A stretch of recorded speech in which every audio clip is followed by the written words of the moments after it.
Star Wars wipe to the Christmas haircut, the muted microphone, the presents, the gifts lying in the corner. Hey folks, how you doing? Thanks for joining me. It's Monday. My name's Nick Jennison. It is the Monday Guitar Show.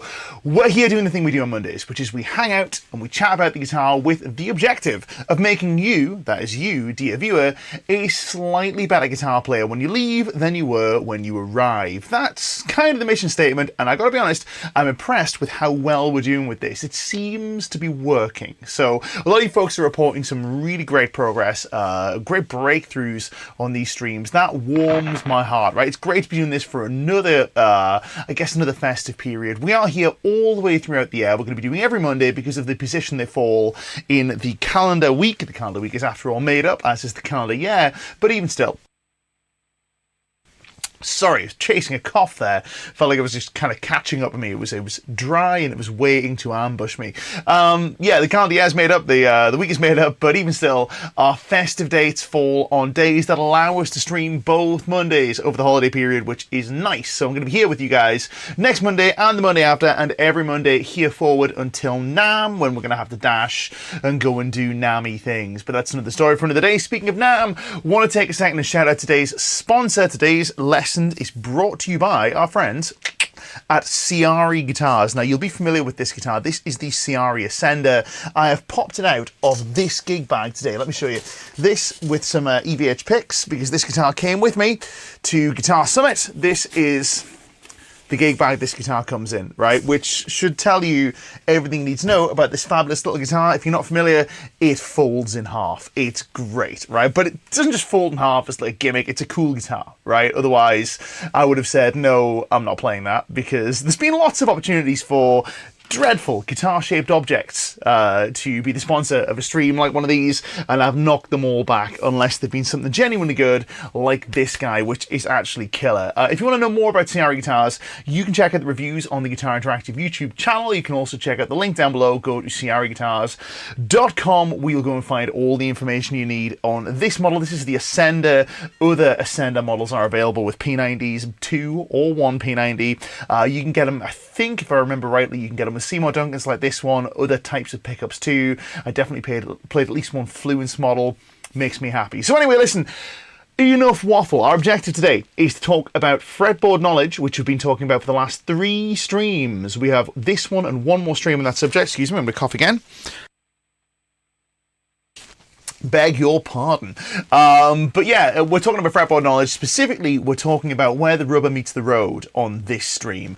What I mean by that is how you can use your newfound fretboard knowledge that we've been talking about over the last couple of streams to musical effect, basically to make yourself sound as good as you possibly can using your fretboard knowledge. We're going to talk specifically about crafting killer solos today, but a lot of this stuff will apply to songwriting. It's going to apply to chord playing, all of the above. While we're on this, I want to make sure I haven't put my t-shirt on inside out. It feels a bit wonky fitting, but I have come straight from the gym, so you'll have to excuse me. I think it's just the microphone pulling in a strange direction. Anyway, we're going to say some hellos and then we'll get into the meat of the tuition. First of all, Marcine is our first friend through the door as usual. Great to see you. Crank Tom's not tuning in but has dropped by to let us know. It's great to see you, man. Hopefully you're somewhere nice in the world. I know you're famed for your travels. We'll love to see it. Timothy Appling's here.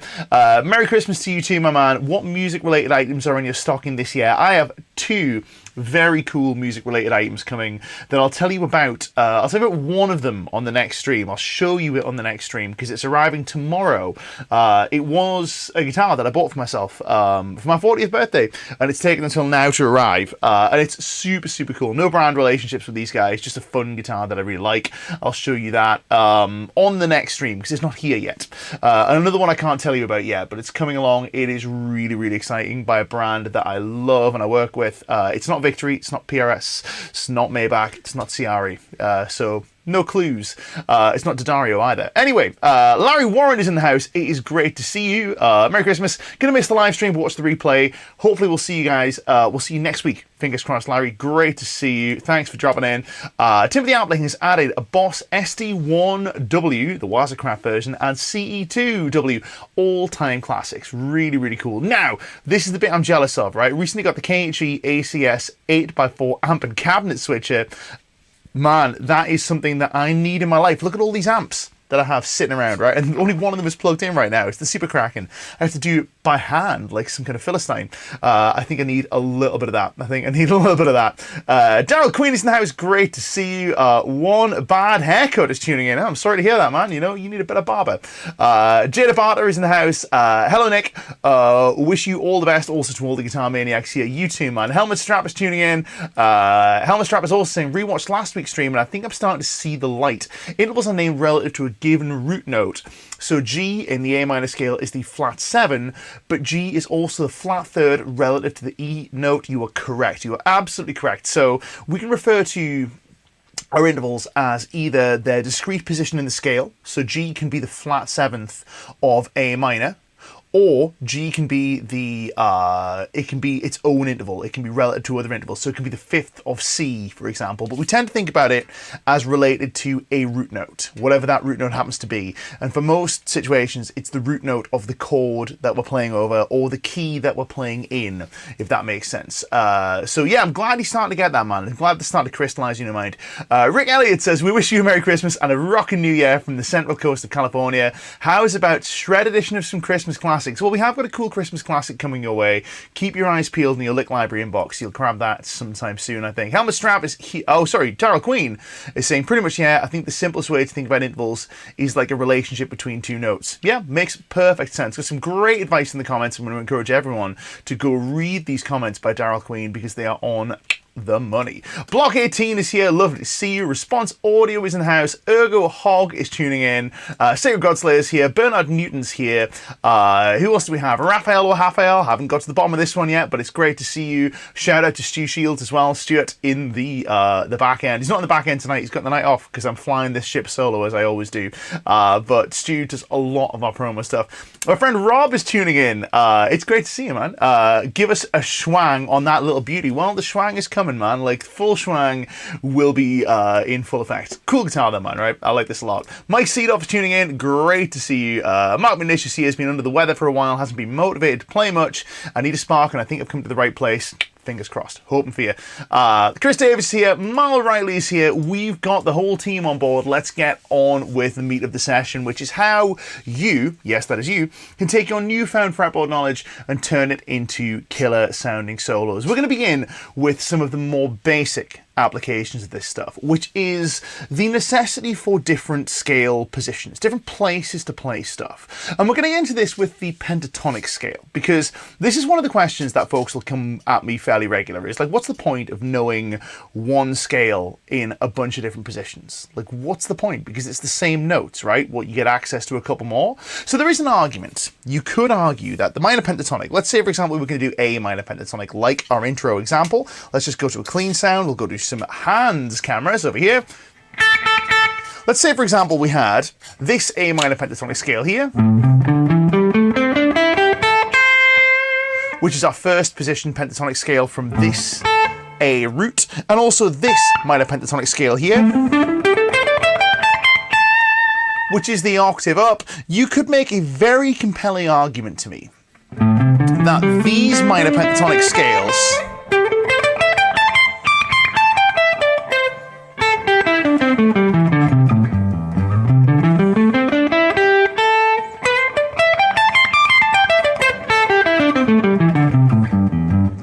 contain all the notes that you're ever going to need to play in A minor pentatonic, because between the two of them, they span, well, they span all of the guitar's neck. There is no more neck to be had. We can get up to the top, we can get down to the bottom with the addition of just one extra note. So what's the point of this one?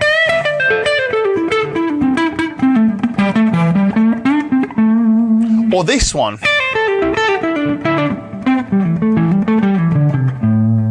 When we have this one, and this one, and contained within, there are all of the notes, right? So what's the point in learning these other ones? What are they for? Well, here's the deal, right? It's not just about being able to locate the notes. It's not just, I'll say that again, it's not just about being able to locate the notes. We phrase differently in different positions, right? So we can use this to our advantage, and we can start to take, for example, pentatonic positions and use that to influence our phrasing. Now, the way we can take a look at that is how we phrase relative to a root note, whether the root note is at the bottom end of a pentatonic scale, at the bottom end of our hand, or at the top end of our hand. What do I mean by that? Well, the bottom end of the hand is usually finger 1. The top end of the hand is usually finger 4, or it's finger number 3, depending upon which pentatonic scale we're playing. We'll get into bigger scales as we go forward, but we'll stick with pentatonics for the time being. Just going to turn off this Safari browser over here. We've got some YouTube videos going on over there, just chilling while I'm wrapping presents ahead of the stream. That's a little better. It's Jim Lil that's come back up in my feed. We love a bit of Jim. Anyway, so very quickly, let's take 2 positions, right? Let's take this position here, which is finger number 1 on fret number 5 on your E string rather. We're going to play big shape, small shape, small shape, small shape, big shape. The good old-fashioned A minor pentatonic scale, right? That's position number 1. The next shape we're going to play is position number 2. What does that look like? Well, it looks like this. Here's finger number 1 on our root note. Our root note is here. We can play big shape, big shape. That gives us 10, 7, 10, 7. Then we have a small shape this side, which is 10, 8. Then we have 3 small shapes. 7, 9, 8, 10, 8, 10. We're going to move between these 2 pentatonic scales, and we're going to emphasize the root notes as we play. The root notes are here and here in our position number 2. And they are here, here, and here in our position number 1. 2 pentatonic positions. The one we all know. The next one up. And we're going to pay attention to the way it makes us phrase, right? We're going to begin with box number 1. We're going to throw this lovely ballad backing track on, which is everybody's favourite backing track. Treat ourselves to a little bit of gain. The amp is not screaming today, and that makes me happy. We're going to go like this. Let's begin with a little bit of me, and then we'll jam back and forward, okay? So I'm going to start with box number 1.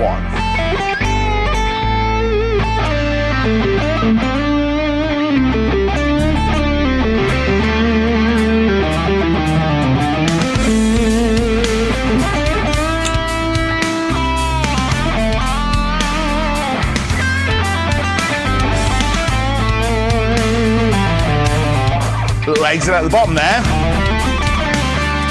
Now I'm going to move to box 2.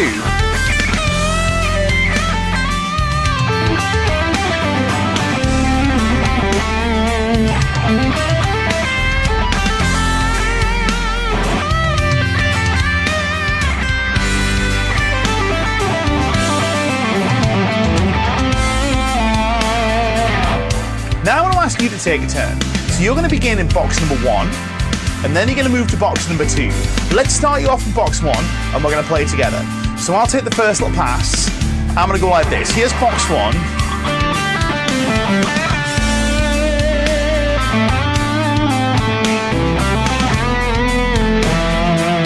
You take a turn in box number 1. And then we're going to shift to box number 2. We're going to see what happens. All right? Let's go to box 2. I'm going to take a turn.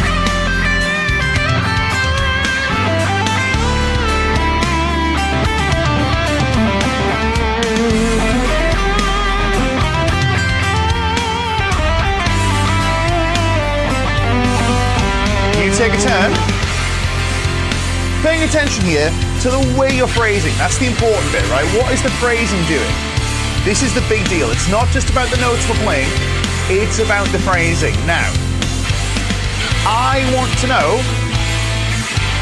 know from you guys. First of all, Snowball says, what's in the box? What's in the box is a Turbo Man doll. That is what's in the box. My one of 2 Christmas decorations in my little studio. We've got a Turbo Man doll over the corner, and we've got currently buried my gifts that I've been wrapping before the stream rolled. I've got more wrapping to do. This is where I wrap my gifts. This is my little Christmas decoration over my corner. His name is Bert Weenie. No prizes for guessing which famous guitar player he's named after, but even still. So yeah, that's Bert. Also bizarrely named after my friend's van, but that's a different story.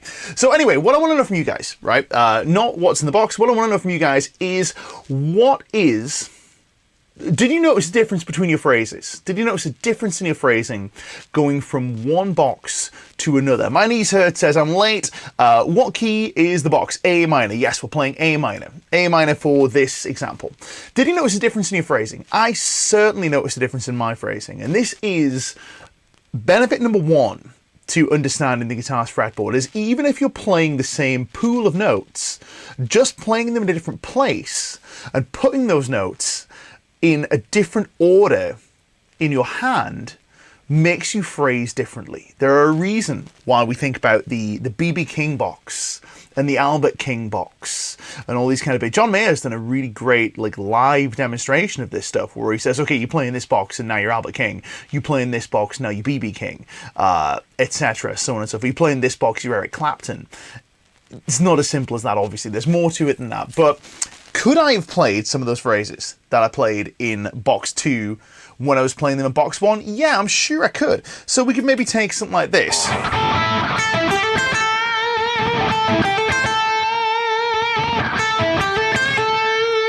Like this one here. Now what is that? That's root 5th, flat 7, root,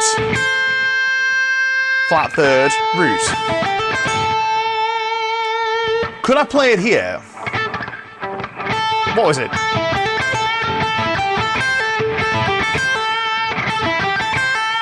I mean, I could. The articulation's different because I'm able to hammer some notes. Like that move. I have to pick it here. The duration of the notes feels different. That little short note there. It makes a difference. The other thing with this is the tone will be different. So if I play this box here, if I play the same lick here, notice the difference in the tone. High strings brighter, further up the neck, darker.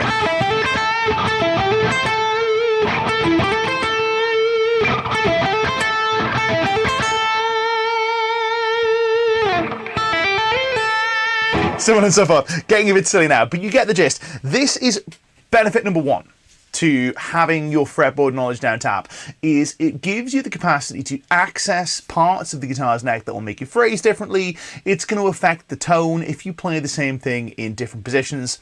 That's a big part of the deal, right? That's a big part of the deal. Let's go to benefit number two, right? Benefit number two is it allows you to make more conscious choices about your playing. Now, this is a big deal. So, benefit number one, pretty simple one. This is one for everybody, where you go, look, if you just play in a different place, you'll be naturally led to phrasing differently because your hand finds certain things comfortable.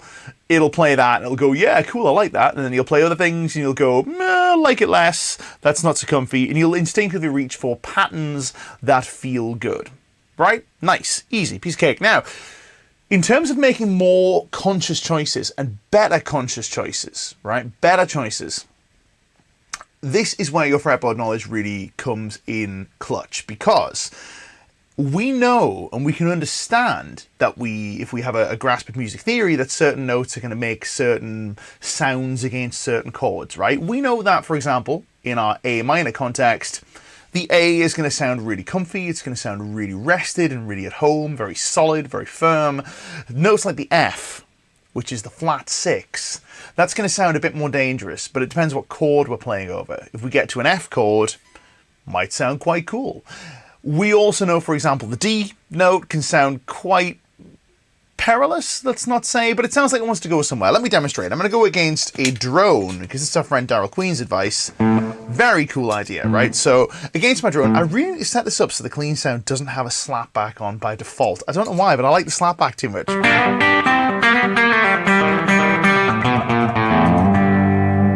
It's too much fun, right? It's far too much fun. But we'll take the slapback away, right? So, over our A drone, very quickly, right? There's our A drone. If I play this root note and make that the sender of my improvisation,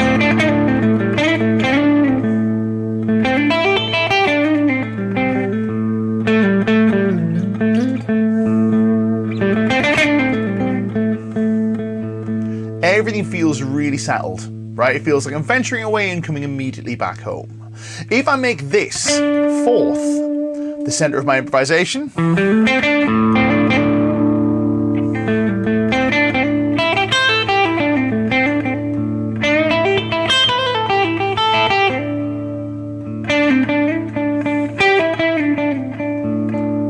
you're just waiting for me to go like this.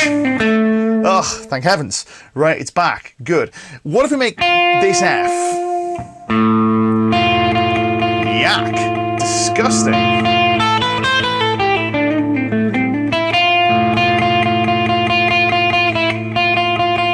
Vile. Foul. Over certain chords, tremendous. Over that A, less so. Now, the theory behind this is important, because the theory is what allows us to make these choices. Don't get it twisted. The fretboard knowledge is not the thing that enables us to make the choices. If we just know the scale, then, you know, we can play the scale and the scale is cool, right? But the fretboard knowledge allows us to make these choices in real time.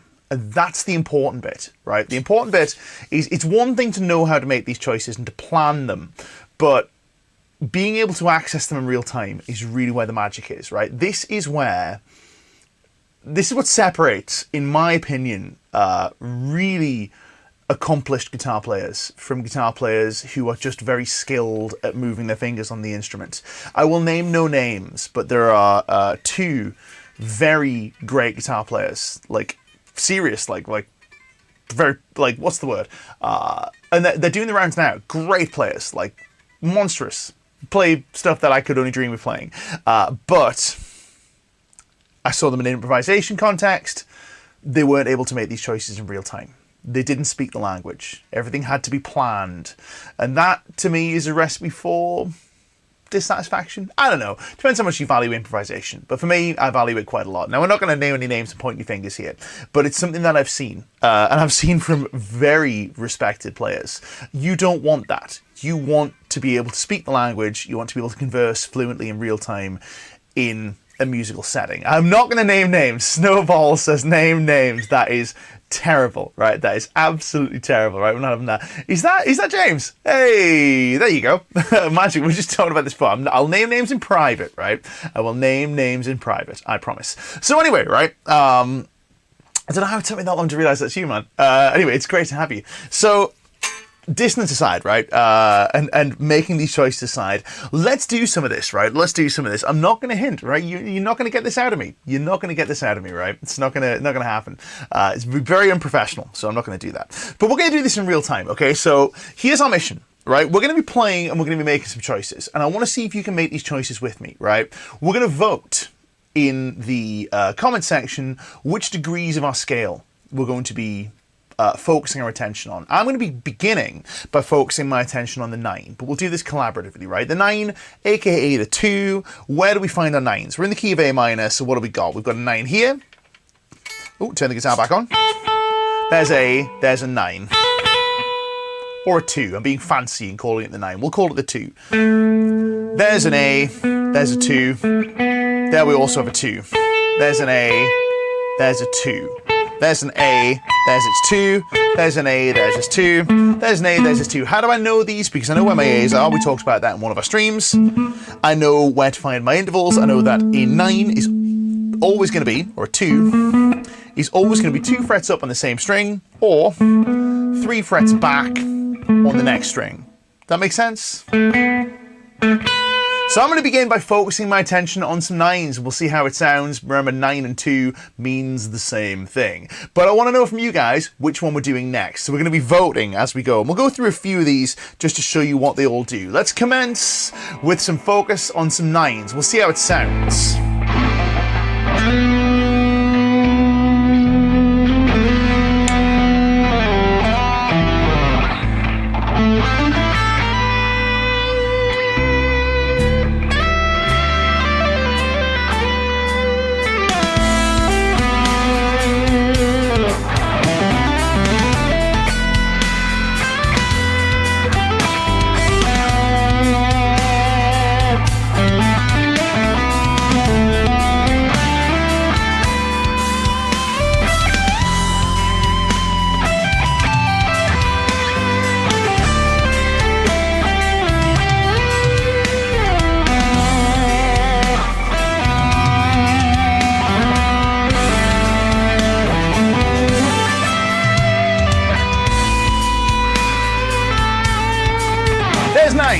want to vote from the comments, let me know which interval we're going to do next. What are we going to have? Give me a scale degree.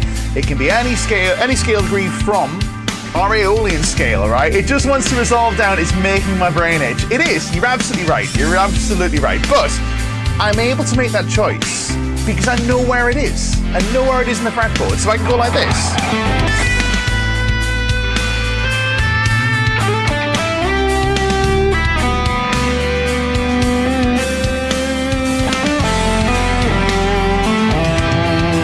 Queen's in with a 6. Okay, we're gonna hear it. So we're playing in A natural minor, our flat 6.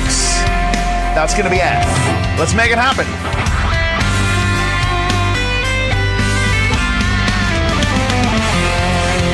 Bernard Newton wants the 6th as well. We like a bit of that.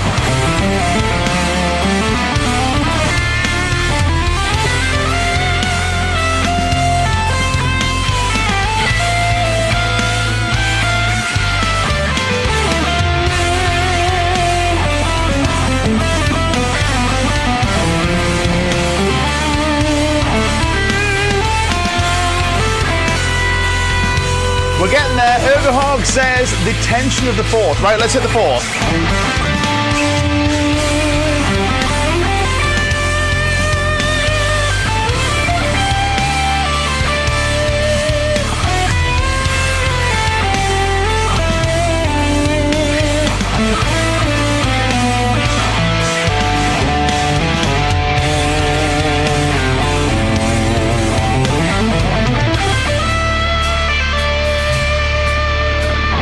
Now,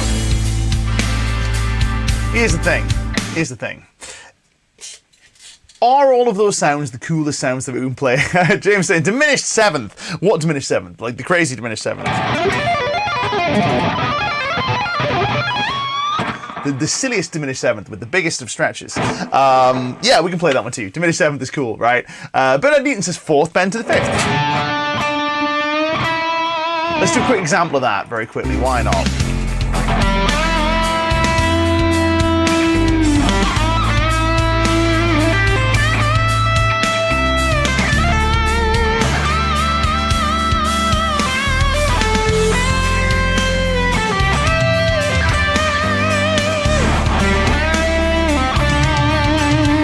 So on and so forth, right? We love a bit of that. Now, this enables us to make informed choices in real time. Now, it comes in places, right? It comes in, you're too kind, you are too good. But yeah, anyway, it comes in stages. First of all, we have to know what the difference is, right? We have to know what notes we're trying to select here. What are we trying to choose for?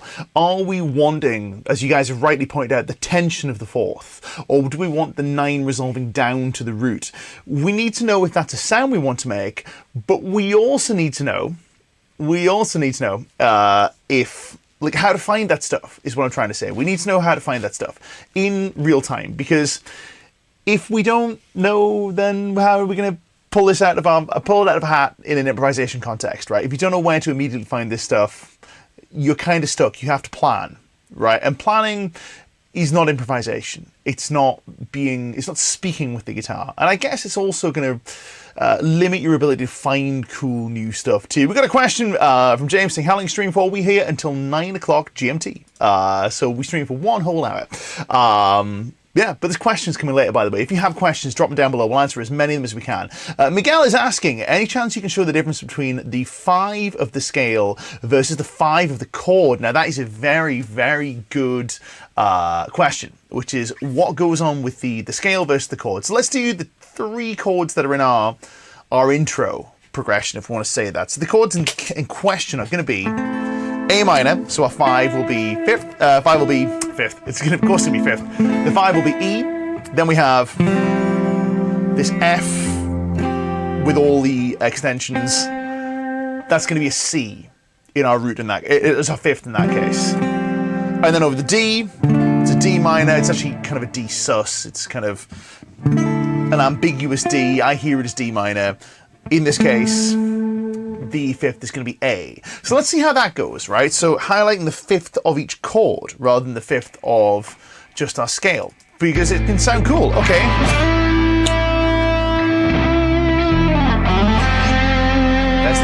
F. There's the 5th.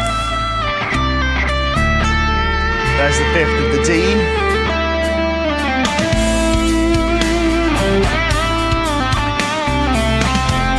There's the 5th of the F.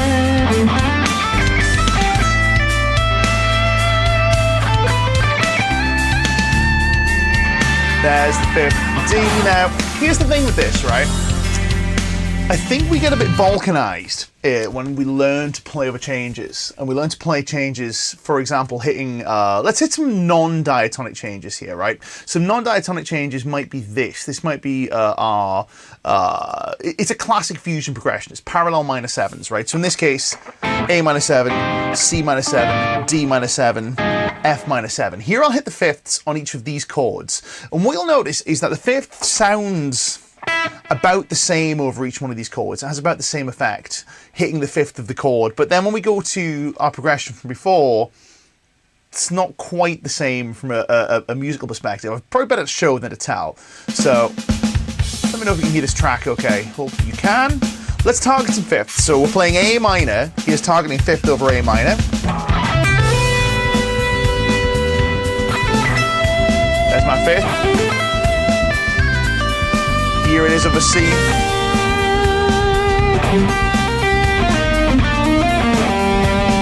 it comes over D.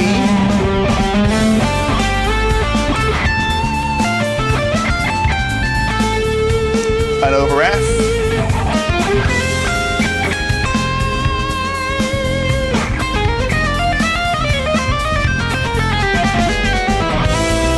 And there it is over the A.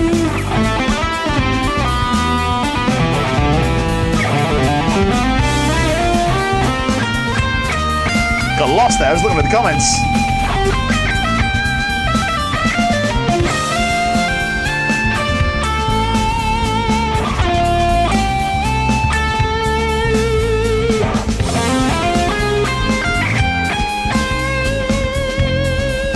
Now, what you'll notice here is, just to head this off, is this sort of example where we're playing like over non-diatonic chord changes that don't go together in a single key. The relationship between chord and interval is way stronger because there is no single key that we can hear these notes conforming to. But if we have a chord progression that's diatonic, or we have a melody that's diatonic, we always hear the notes as relative to both chord and to home key.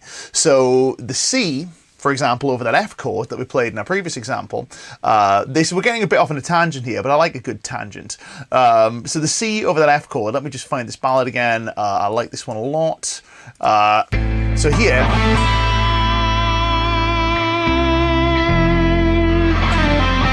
this C, even though it's the 5th of our F chord, it doesn't sound 5th-y in the same way, right? In the same way that the 5ths do on a non-diatonic progression. I'm really going to labour that C over the F chord. Second chord in the progression. That sounds very 5th-y.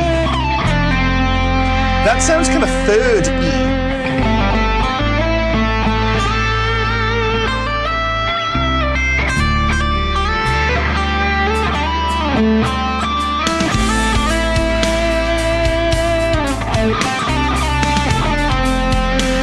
There you go. That should perhaps serve as a broader point here, which is like, when you're playing in a diatonic progression, you can nail the changes, but thinking of each chord as an island sometimes overlooks the important relationship between the melody and the home key, for want of a better term. Really got off in the deep end there. Now, you guys are talking about some recoveries, right? Salvage that one, ish, out of the what's the word? The swamp of jazz. Got way into the weeds there. Now, if I was being a bit more free and just letting my ears dictate this stuff, I would probably, hopefully, at least play a little better over that track. But you guys get the idea. Would love you to do a whole session on just that bit of solo, including the amazing recovery. Okay. Okay, so that's another benefit, actually. What I didn't really talk about of fretboard knowledge is recoveries become easier. It becomes easier to pull yourself out of the weeds, which I do regularly. You guys know that I'm big on taking risks on these streams and not manicuring my playing for you, because I think it's important for people to hear what guitar players sound like when they're not 100% sure what they're about to play, because that describes most of us most of the time, right? We don't always have the perfect Instagram take. You know, it's one way of putting it. It's being a bit derogatory. I do this myself, right? I do videos. I'll sit and I'll work on a good take, sure. But I think it's important and healthy for us to appreciate what real guitar sounds like. It's like a body positivity movement for your guitar, for want of a better term. It's kind of co-opting another cool term there. But even still, right, we're not going to talk about that. We're not getting into any of that sort of business. But anyway, the point with recovery is it's quite easy to salvage something that's gone a bit wrong if you know where the right stuff is on the guitar's fretboard. Definitely another important benefit of your fretboard knowledge. Now, we're going to get into a bigger point here, right? And this is benefit number 3, but I guess it's 4 now. But this is benefit number 4, and another way you can use this to craft killer solos is understanding your fretboard knowledge gives you a geographical relationship with the notes you're playing. You ever seen me play stuff like this, right? Or other players play stuff like this. And this is something that took a bit of working for me, but these kind of ideas that have a similar melodic contour but snake up and down the guitar's neck. So things like this, for example.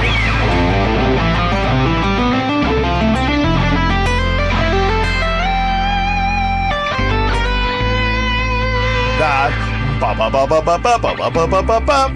Slightly less complex, maybe something like this.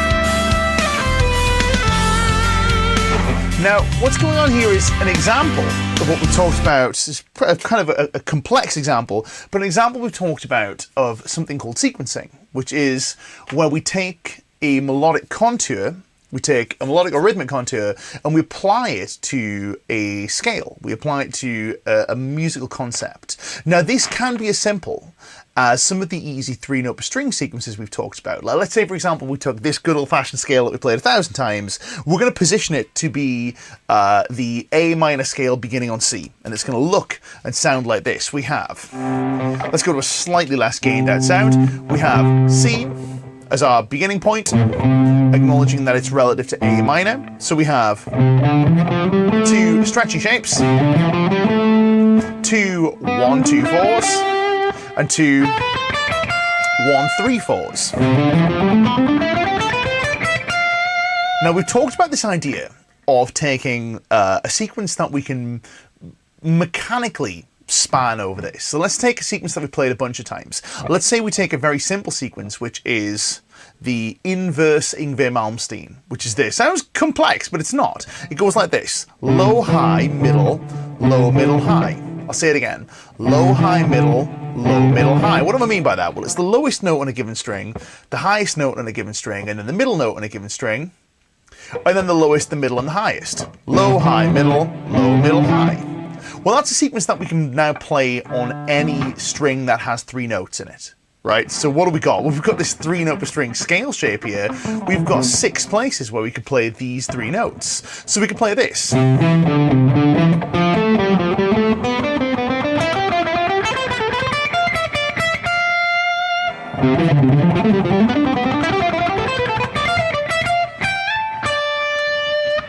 Quite a simple concept. Now, we're playing quite quickly here, but we can phrase with this too. It doesn't need to be a shred thing.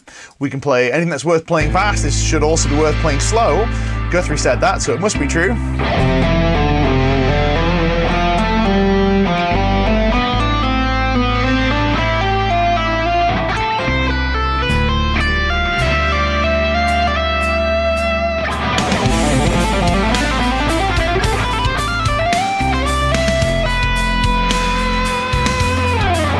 Cool things at the top. That's a sequence, right? We've talked about these sequencing ideas before, and taking a mechanical, grid-based way of viewing the guitar as a way of generating musical ideas. But here's the thing, we don't need to do that linearly in one position. I'll say it again in a slightly less weird accent, linearly in a single position. We can move this way across the guitar's neck, we can move this way across the guitar's neck, we can do so arbitrarily if we know where our notes are on the guitar's fretboard, right? This is how we can use our fretboard knowledge to craft these killer solos. Let's take something that I'm playing quite a lot, or I find myself playing quite a lot, which is a sequence you could call something along the lines of this. You could call it low, middle, high on the next string. So let's say that again, right? Low, middle, high on the next string. What does that look like in this 3-note string scale shape we just played here? Right, we have low, middle, and then whatever the highest note is on the next string. Low, middle, high on the next string. Now that's a musical device. That's small interval, large interval. I could put this on every string pair.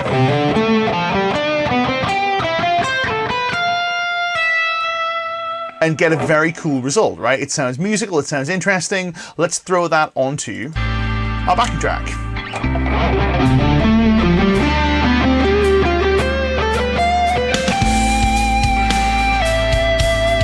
Did you notice the little trick at the end? We'll get to that in a second.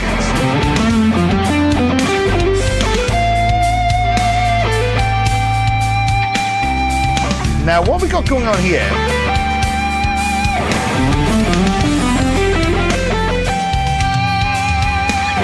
Well, that's going back to the making good choices business, right? So that's a simple example of a sequence that I'll play fairly regularly, but I won't always just play it in this one position. What I'll do is I'll move this sequence around and I'll make choices based upon which notes I want in my little pool, in my little sequence. So I know, for example, this sequence is going to sound different if I play flat 7, root, and 5th, versus if I play 2nd, flat 3rd, and flat 7.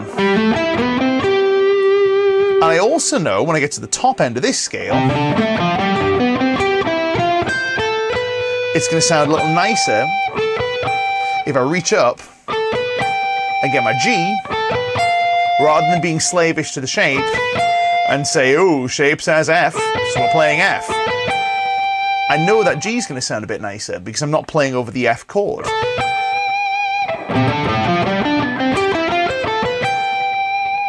So I can make these choices. And what I'm able to do is I'm able to take this idea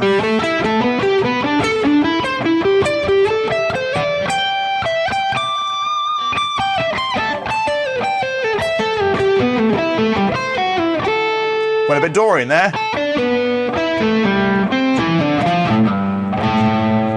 And move this kind of musical pattern, this musical Tetris shape, which is literally just 2 notes on this side of the hand with these couple of fingers, 2 notes next to each other, and then whatever's going on this side of the hand is on the next highest string. It's a shape. It's like boop, boop, boop. You can imagine a line there and then a diagonal line there. That's how I can visualize this stuff. But if I know where my available intervals are, because I've spent my time crafting this stuff, then I can start to move this stuff around. Let me show you an example of how we might move this up the middle 2 strings, if for no other reason than to have a really cool lick that you can play. So let's take a look at what we might do here. When we're playing an A minor still, we might begin by playing 5 and 7, and then 9 on our G string. So D string, G string.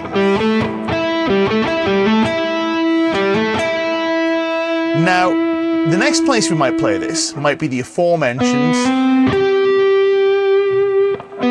9, 10, and then 12.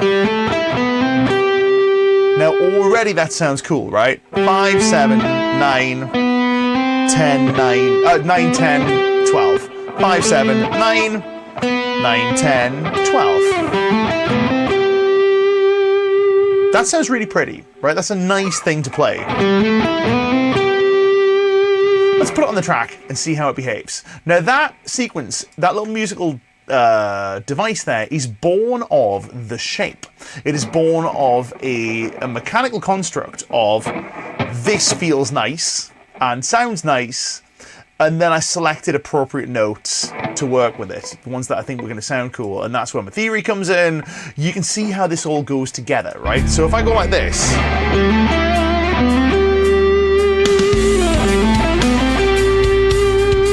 let's try it together, right? We're going to play. That's nice to me. Let's find another cool place to play it. Let's maybe play 12, 14, and then we can either choose to get up here to the third, which we know is relative to our root note here, or to the 9, which we know is relative to our root note here also. There's 9 on top. There's third on top. There's 9 on top, also pretty. What was that?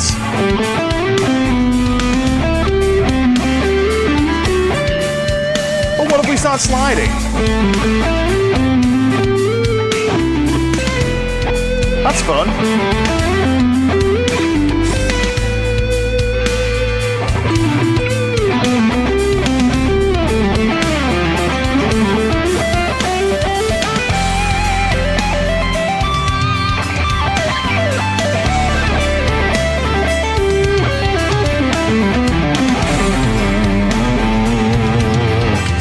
Much fun to be had there. Now, the great thing about this is when you get good at this stuff, and it doesn't take that long, it doesn't take a huge amount of time to get good at this stuff. It happens over, if your fretboard knowledge is there, it happens over a few weeks of exploration, I guess, more than anything else.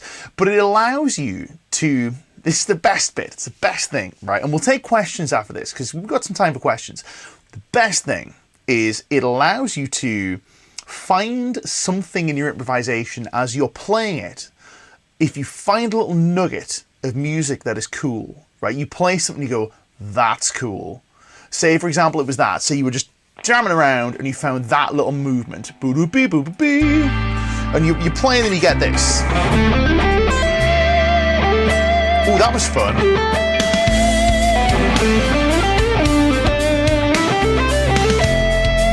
I like that. You're now not stuck with just that, because you can see where the notes are on the fretboard and you can see how they relate to our various intervals. You can start to take these ideas and form themes, and you can take this and develop it. So you can play like this.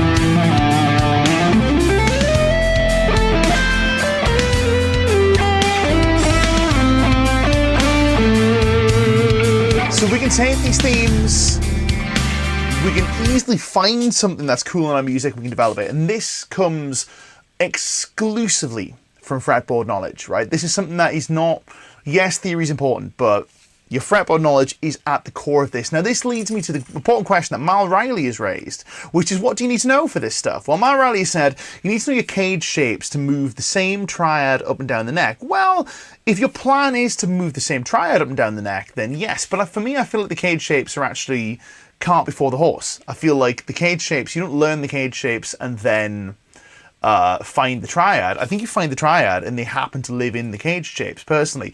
But I don't think that's not what I'm thinking about when I'm playing this stuff. I'm always thinking in terms of the way we've discussed over the last few sessions of root note and scale formula or chord formula orbiting the root note, orbiting it like planets. So wherever I am, I'm always aware, always acutely aware of, where's my A? We're playing an A, right? Where's A? Right, that's A, cool, right? Where are the other notes that orbit this A that I can reach? Well, I can reach the flat 7 there. I can reach the 5 here. I can also reach it here. I can reach the flat 6 there. I can reach the flat 7 there and also here. If I wanted to, I could reach the the second here, I can reach the third here, I can reach the third here, I can reach back and get the second. There's a fourth, there's another fifth, sixth if I wanted. If I shift, I can get this flat 7. As soon as I get down here, I'm like, okay, where's my A? There's one here, there's one here.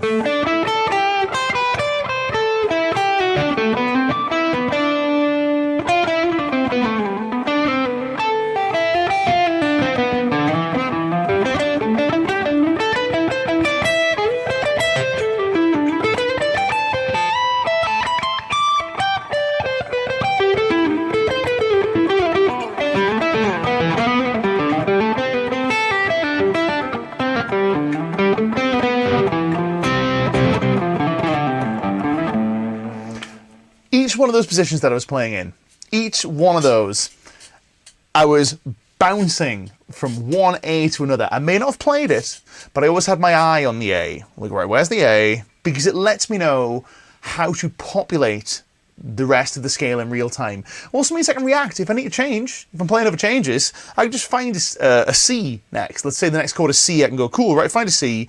Maybe I don't want to play it, but I can find it. Next chord is C. Great, let's just find the nearest C, or a C that is appropriate, if that makes sense. Luke, Threaddrifter says, is this an Eric Johnson lick chat? It can be if you want. If that's what you're after, then it can be. It can be anything you like. So anyway, listen, we're going to questions, right? I'm sure you have questions, so let's answer as many of them as we can. Q&A. First of all, before we do, quick further shout out to today's sponsor. This stream is brought to you once again by Ciari Guitars. This guitar folds in half. I'm going to put it away at the end of the stream, right? If you keep your eyes peeled until the very end, right at the end of the jam, I'll take this guitar and fold it in half for you. But we'll get to that, right? If you want to see it folded, why not? And I'm going to put it back in its bag. So here's one from my friend, Citizen741Xing. I'm starting to think that the first note and last note of a lick generates the feel.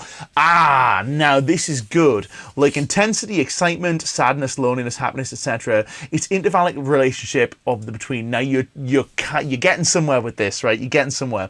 The intervallic content of a lick is what determines its character, but the first and last are really important. They're important places. Where do you start? And I'm saying first and last. Sometimes we actually play things before the start, and we'll play things after the end. What on earth do I mean by that? Well, for example, I wouldn't consider in this lick, let's say right here,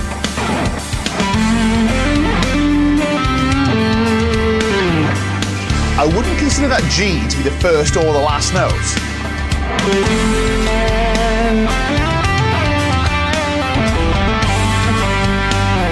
In that instance, the G was the last note.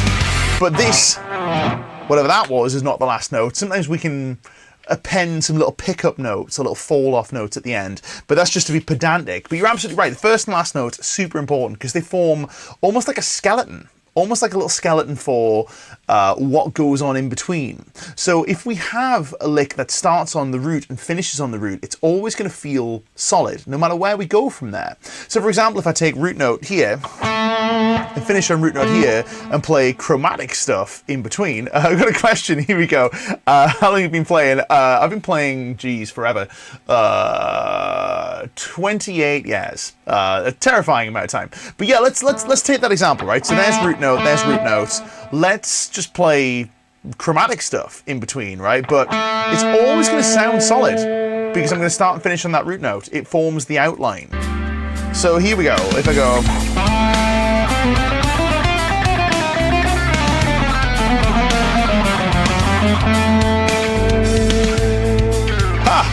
Oh, and that was a bit silly stuff. I should probably turn the guitar's volume all the way up for that. Let's try it again.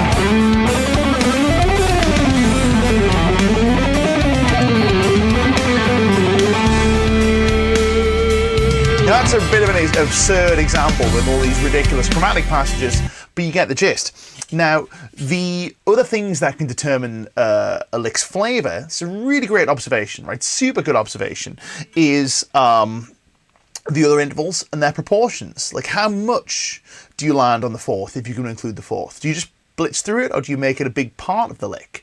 Do you linger on it? Do you play it multiple times? Do you leave it and return to it, etc.? Now, all of this stuff is your recipe. It's your recipe for making a particular feel. You choose the framework, which is your scale or your pool of notes, the selection of notes that you want to pick from, and then you choose how many of those are you going to use at any given point and in which quantities. Does that make sense? Bernard Newton says, resolve! I think it resolved, but it was so out there that it probably needed a stronger resolution to really not be obnoxious. But it's just to prove a point, right? So, yeah, I think that's totally it, right? You're nailing the concept here, right? This is very cool, right?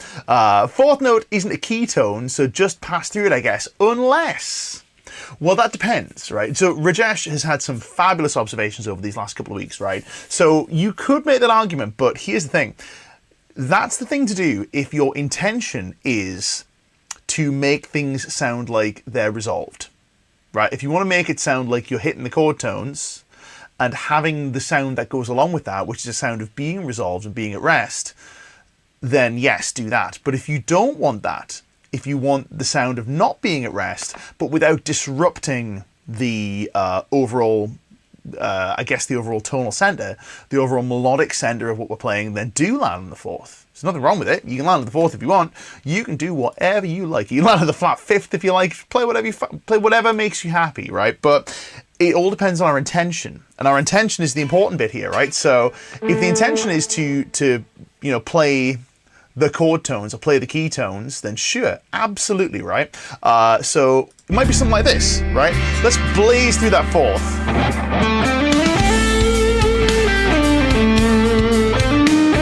Ooh, intentional flat five there.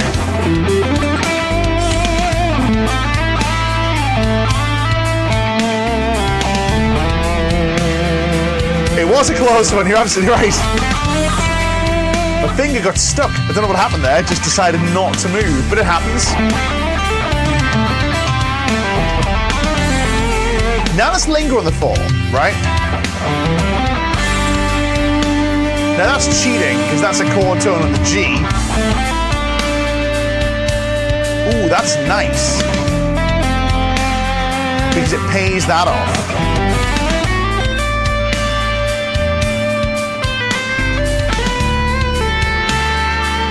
That paid off here.